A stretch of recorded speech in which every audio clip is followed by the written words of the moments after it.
Hello viewers, I am Aminul Islam. Welcome to my YouTube channel. আজি মই এখন latest update দিম আপোনালোকক। এয়া হৈছে আমাৰ এনআৰসিৰ বিষয়ত। এনআৰসিৰ ওপৰত মানে গুৰুত্বপূৰ্ণ এটা ইম্পৰ্টেন্ট নোটিছ জাৰি কৰিছে। ইতিমধ্যে আমি জানো 5খন নথি কৰ্তন কৰিলে। এতিয়া আমি কি কি নথি দিব লাগিব, কোন তাৰিখত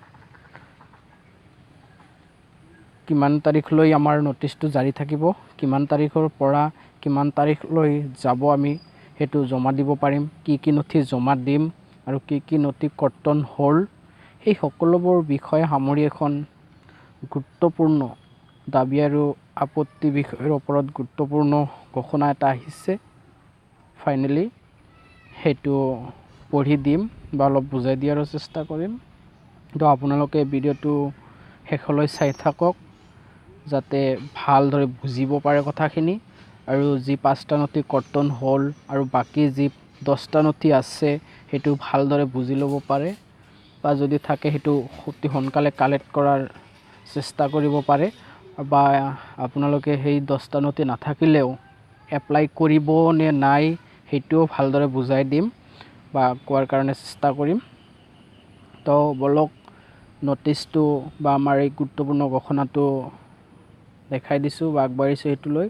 ইয়াতে দেখিছে দাবী আৰু আপত্তি বিষয়ক গুৰুত্বপূৰ্ণ ঘোষণা তো ঘোষণা কৰিছে আমাৰ এনআৰসি কৰ্তৃপক্ষৰ পৰা।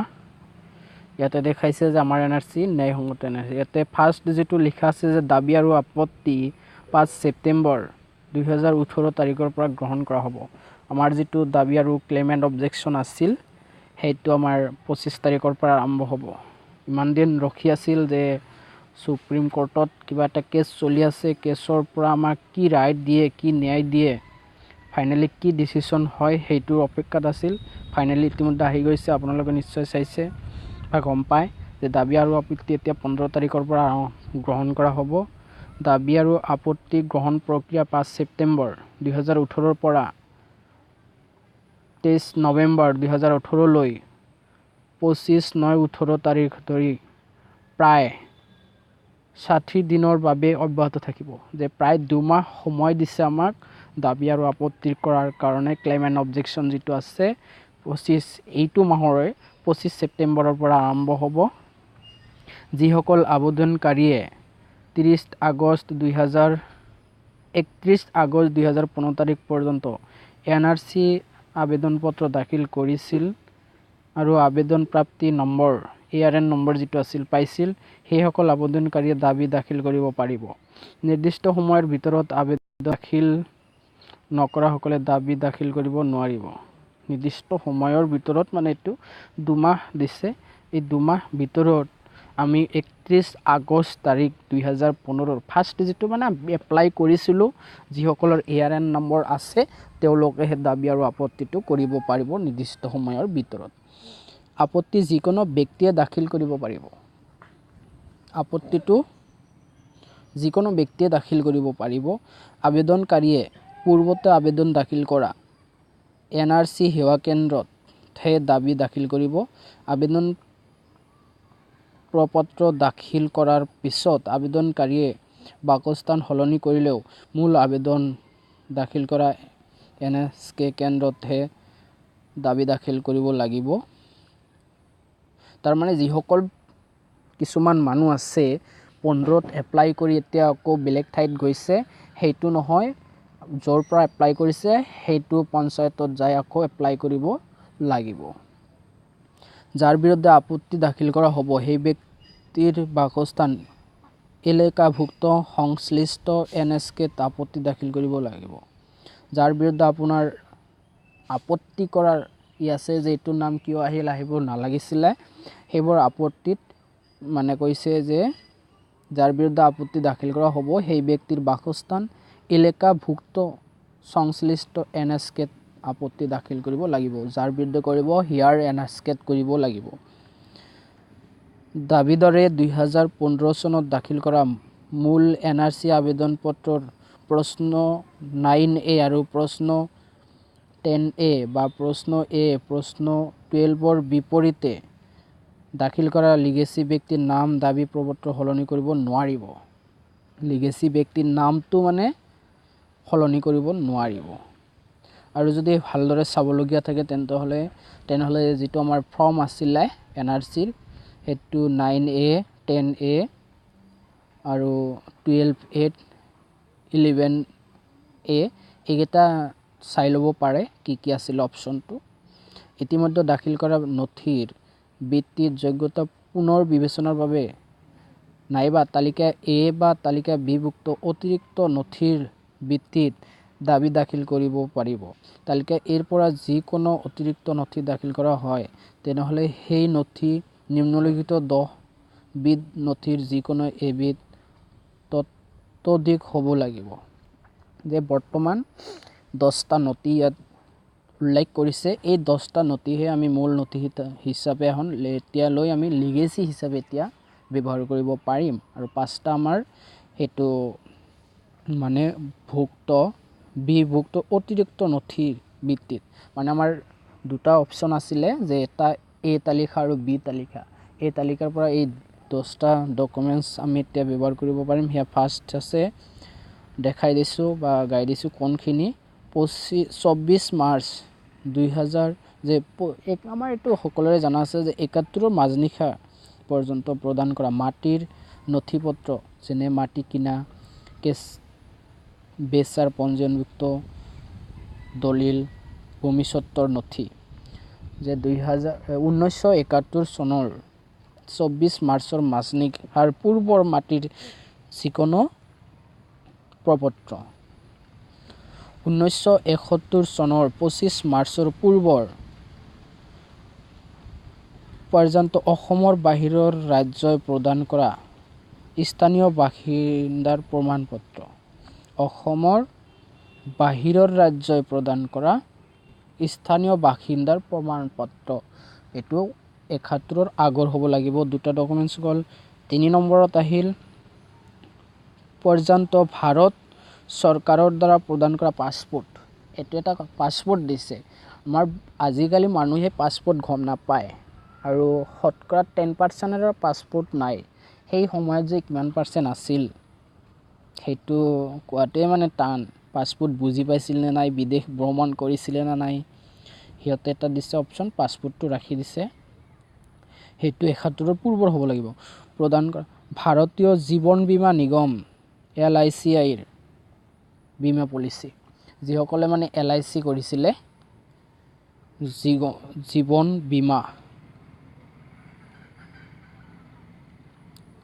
বীমা যিসকলে কৰিছিলে LICয়ে 71ৰ পূৰ্বৰ সেইটো নথি দিব পাৰিব। যদি আপোনালোকৰ দেউতা বা গ্ৰাণ্ডফাদাৰৰ নামত আছে সেইসকল ব্যক্তিৰ জীৱন বীমা বা LICৰ বা পাছপোৰ্ট বা মাটিৰ প্ৰমাণপত্ৰ বা স্থানীয় বাসিন্দাৰ প্ৰমাণপত্ৰ এই 4টা গ'ল। আৰু 5 নম্বৰ অপশ্যন আহিল যিকোনো চৰকাৰী কৰ্তৃপক্ষৰ দ্বাৰা প্ৰদান কৰা কোনো অনুজ্ঞাপত্ৰ প্ৰমাণপত্ৰ মানে বৰ্ড চাৰ্টিফিকেট বা স্কুল চাৰ্টিফিকেট যিকোনো চৰকাৰী কৰ্তৃপক্ষৰ দ্বাৰা প্ৰদান কৰা কোনো অনুজ্ঞাপত্ৰ প্ৰমাণপত্ৰ চৰকাৰৰ দ্বাৰা অনুজ্ঞাপত্ৰ দিছিল যদি প্ৰমাণপত্ৰ দিছিল যদি সেইটো দাখিল কৰিব পাৰিব। আকৌ সেইটো হ'ব লাগিব 71ৰ পূৰ্বৰ প্ৰদান কৰা চৰকাৰী ৰাজহুৱা খণ্ডত চাকৰি নিয়োগৰ প্ৰমাণপত্ৰ যদি চাকৰি কৰিছিলে নিয়োগ পাইছিলে 71ৰ পূৰ্বৰ আপোনালোকৰ দেউতা বা গ্ৰাণ্ডফাদাৰ ককা দেউতা তেওঁলোকৰ সেইটো এতিয়া আকৌ ব্যৱহাৰ কৰি আকৌ এপ্লাই কৰিব লাগিব, ক্লেইম কৰিব দিছে। আৰু এটা আহিল যে প্ৰদান কৰা বেংক 71ৰ পূৰ্বে প্ৰদান কৰা বেংক বা ডাকঘৰ একাউণ্টৰ নথি 71ৰ পূৰ্বৰ যদি বেংক কৰিছিলে লেনদেন কৰিছিলে টকা পইচা উঠাইছিলে এইটোতো আচলতে যিকেইটা নথি দিছে প্ৰায় অসম্ভৱ বুলি ক'লেও একদম মানে ঠিক হয় বুলিয়ে ক'ব পাৰি। মানে কোনে তেতিয়া পাছপোৰ্ট কৰিছিলে, কোনে তেতিয়া বেংক একাউণ্ট বুজি পাইছিলে, একাউণ্ট কি বুজি পাইছিলে, এতিয়া আমি দুটা কথাই স্পষ্ট কৰি বুজি পাওঁ। সেয়া হৈছে 71ৰ পূৰ্বৰ ভোটাৰ তালিকা বা NRC সেইটো অলপ গুৰুত্ব দিছিলে বা চবে ভোট দিছিলে সেইটো জানিছিলে। আৰু কিন্তু এই কিমানজন মানুহে চাকৰি কৰিছিলে, কিমানে পাছপোৰ্ট বুজি পাইছিলে কৰিছিলে, বেংক তেতিয়া কিমান সংখ্যক আছিলে বেংক বা একাউণ্ট কিমান সংখ্যক আছিলে সেইবোৰ হিচাপ কৰিব গ'লে নিচেই তাকৰ হ'ব বুলি ভাবোঁ। মেইনলি আমাৰ যিটো আছিলে ৭১ পূৰ্বৰ ডকুমেণ্টছ ক'বলৈ গ'লে ভোটাৰ লিষ্ট ৬৬ৰ ভোটাৰ লিষ্ট বা NRCটো আছিলে। তো এতিয়া অলপ দিগদাৰত পৰিছে। চাওঁ বলক আৰু কি ডকুমেণ্টছ আছে। ৮ নম্বৰত ডকুমেণ্টছ এটা আছে, সেয়া হ'ল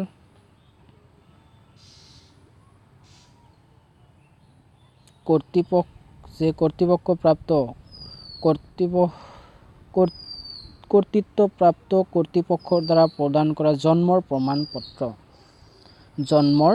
প্ৰমাণপত্ৰ। যদি বাৰ্থ চাৰ্টিফিকেট ৭১ৰ পূৰ্বৰ আপোনালোকৰ গ্ৰাণ্ডফাদাৰৰ নামত আছে তেনেহ'লে সেইটো সংশ্লিষ্ট কৰি ব্যৱহাৰ কৰিব পাৰে, বা আপোনালোকৰ যদি দেউতাৰ বয়স ৭১ৰ পূৰ্বৰ জন্ম হয়, যদি তেওঁৰ বাৰ্থ চাৰ্টিফিকেট আছে সেইটো ব্যৱহাৰ কৰিব পাৰে এতিয়া লিগেচি হিচাপে।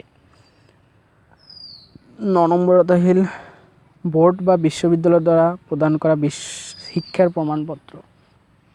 সেইটো ব'ৰ্ড বা বিশ্ববিদ্যালয়ৰ দ্বাৰা, মানে আমাৰ কমেও মেট্ৰিক পাছ হ'ব লাগিব, ব'ৰ্ড চাৰ্টিফিকেট লাগিব, বা বিশ্ববিদ্যালয়ৰ যদি আপোনালোকৰ দেউতাৰ নামত আছিলে বা আপোনাৰ গ্ৰাণ্ডফাদাৰ বা ফাদাৰৰ নামত যদি আছে তেনেহ'লে সেইটো সংশ্লিষ্ট কৰি আকৌ এপ্লাই কৰিব পাৰে। ৭১ৰ পূৰ্বৰ পৰ্যন্ত প্ৰদান কৰা ন্যায়িক বা ৰাজহ আদালতৰ নথি, আদালতৰ প্ৰতিক্ৰিয়াজনিত নথি, যে আদালতত যদি কোনোবা কেছ আছিলে বা আদালতত যদি কোনোবা ডকুমেণ্টছ আছে সেইবোৰ লৈ আকৌ এপ্লাই কৰিব পাৰে। এই 10টা নথিৰ ভিতৰত মূল নথি ক'বলৈ গ'লে আমাৰ জনসাধাৰণৰ যিখিনি আছে, ইয়াৰ মাজত মাটিৰটো আছে কিছুমান, আৰু মাটি থাকিলেও মানে এতিয়া বহুত কষ্টকৰ হৈ যাব চাগে ওলোৱাতে, মানে চবৰ ঘৰতে ৭১ৰ পূৰ্বৰ নথিখিনি নাই, কিন্তু এইটো বহুত কষ্টৰ জৰিয়তে ওলাব লাগিব। সেইকাৰণে ভাবিছোঁ সকলো লৈ মানে এইটো এতিয়া গুৰুত্ব দিব লাগে যে এইটো কেনেকৈ ওলাব পাৰি, বা চৰকাৰে আমাক যিটো লিগেচি ১৫০ চনৰ লিগেচি যিটো আমাক সহজ কৰি দিছিলে, নেটত যাই আমি সহজে ওলাব পাৰিছিলোঁ, সেইটো যাতে আমি ভূমিৰ ৭১ৰ পূৰ্বৰ ডকুমেণ্টছখিনি ভালদৰে উলিয়াব পাৰোঁ, যে সহজতে উলিয়াব পাৰোঁ, বা আমাৰ জনসাধাৰণৰ যাতে টকাখিনি ইমান খৰচ নহয়, ইয়াৰ দাবী জনাইছোঁ, যাতে অতি সোনকালে ওলাব পাৰি, লগতে যাতে আমাৰ খৰচ নহয়, যেনেদৰে আমাৰ লিগেচিটো অনলাইনৰ যোগে আমি গ্ৰহণ কৰিব পাৰিছিলোঁ, ওলাব পাৰিছিলোঁ, তেনেকৈ ব্যৱস্থা কৰি দিয়ে। এতিয়া নম্বৰ ৯ত দিছে যে বৰ্তমান তালিকাত এইভুক্ত নিম্নলিখিত 5বিধ নথি অতিৰিক্ত নথি হিচাপে গ্ৰহণযোগ্য নহয়, কিয়নো এই বিষয়টো মহামান্য উচ্চতম ন্যায়ালয়ত বিচাৰাধীন হৈ আছে। যে আগতে তালিকা এত 15বিধ নথি আছিল, তাৰে 5বিধ নথি ইতিমধ্যে আমাৰ হোল্ডত ৰাখিছে। সেই হোল্ডত ৰখা নথিখিনি কোনখিনি, আমি এইটো বৰ্তমান এপ্লাই কৰিলে এই 5বিধ নথি গ্ৰহণযোগ্য নহয়। আদালতে মহামান্য উচ্চতম ন্যায়ালয়ে 1 মাহ পিছত ইয়াৰ ওপৰত বিবেচনা কৰিব। সেইকাৰণে এই প্ৰথম 1 মাহ যদি আমি এপ্লাই কৰোঁ ক্লেইম এণ্ড অবজেকশ্যনৰ কাৰণে, তেনেহ'লে আমি এই 10বিধ নথি যে গাই দিলোঁ, এই 10বিধৰ যিকোনো এবিধ লাগিব। তো বলক এইটো 9 নম্বৰত কি দিছিল যে NRC 1951 চনৰ, যে 1951 চনৰ সেইটো লাগিব, প্লাছ আমাৰ ৭১ পৰ্যন্ত প্ৰকাশিত ভোটাৰ তালিকা সেইটো নহয়, 51 চনৰ ভোটাৰ তালিকা, যে 51 চনৰ NRC মূল NRC যিটো আছিল NRCটো নহয়, ৭১ৰ পূৰ্বৰ যিকোনো ভোটাৰ তালিকা ধৰক ৬৬ সেইটো নহয়, নাগৰিকত্ব প্ৰমাণপত্ৰ সেইটো নহয়, শৰণাৰ্থী পঞ্জীয়ক প্ৰমাণপত্ৰ সেইটো এতিয়া গ্ৰহণযোগ্য নহয়, ৰেচন কাৰ্ড সেইটো গ্ৰহণযোগ্য নহয়। এই 5বিধ নথি বৰ্তমান হোল্ডত ৰাখিছে, ডাইৰেক্ট সেইটো বাতিল কৰা নাই, হোল্ডত ৰাখিছে। অহা 23 অক্টোবৰত শুনানি ইয়াৰ ওপৰত, আশাবাদী যে ইয়াৰ ওপৰত ভাল এটা জনসাধাৰণৰ সহায় হোৱাকৈ বা জনসাধাৰণ কষ্ট নোহোৱাকৈ এটা ফয়চলা আমাৰ আহিব, শুনানি এটা পাম আমি। এই বিষয়ত পৰৱৰ্তী শুনানি 23 অক্টোবৰ এটা তাৰিখত ধাৰ্য কৰা হৈছে। যে ডি ভোটাৰ বা ঘোষিত বিদেশী বা বিদেশী ন্যায়াধিকৰণৰ গোচৰত বিচাৰাধীন হৈ থকা ব্যক্তি আৰু তেওঁলোকৰ সতি সন্ততি আৰু ন্যায়িক কৰ্তৃপক্ষ বিদেশী ন্যায়াধিকৰণে ভাৰতীয় নাগৰিক হিচাপে ঘোষণা কৰা স্বত্তেও খচৰা NRCত নাম অন্তৰ্ভুক্ত নোহোৱা ব্যক্তিয়ে চিনাক্তকৰণৰ শুধৰণি মৰ্মে অন্তৰ্ভুক্তভাৱে জনোৱা দাবী গ্ৰাহ্য কৰা হ'ব। এই ক্ষেত্ৰত পৃথক প্ৰপত্ৰ ব্যৱহাৰ কৰা হ'ব।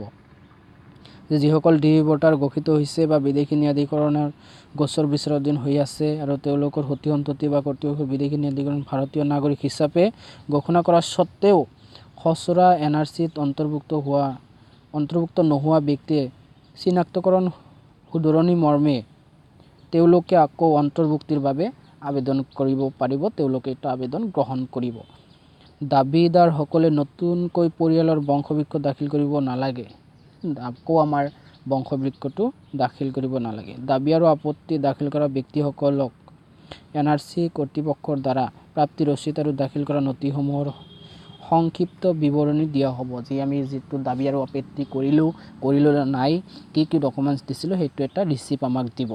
নিম্নলিখিত খালী প্ৰপত্ৰসমূহ NSK সমূহত পোৱা যাব।